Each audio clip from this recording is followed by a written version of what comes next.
यीशु का समुद्र पर चलना। बहुत समय पहले की बात है।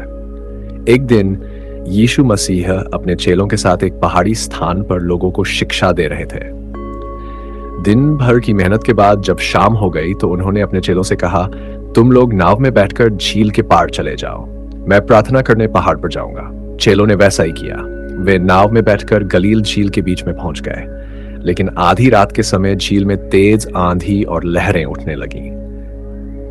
नाव हिचकोले खा रही थी और चेले बहुत डर गए। तभी उन्होंने एक अद्भुत दृश्य देखा। किसी व्यक्ति की तरह कोई झील के पानी पर चलता हुआ उनकी ओर आ रहा था। वे घबरा गए और चिल्ला उठे, यह तो कोई भूत है। लेकिन उसी समय एक शांत और दयालु आवाज सुनाई दी, डरो मत, ये मैं हूं, यीशु। अब चेले आश्चर्य में पड़ गए। पतरस, जो यीशु का एक चेला था, बोला, प्रभु, अगर आप ही हैं तो मुझे पानी पर चलकर आपके पास आने दीजिए। यीशु ने कहा, आजा। पतरस नाव से बाहर निकला और वह भी पानी पर चलने लगा।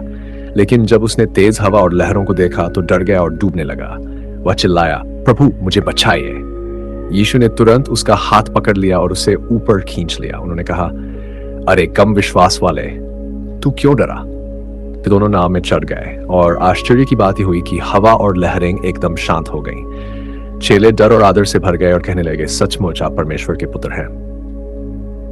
यह कहानी हमें सिखाती है कि जब हम विश्वास के साथ चलते हैं तो असंभव भी संभव हो जाता है।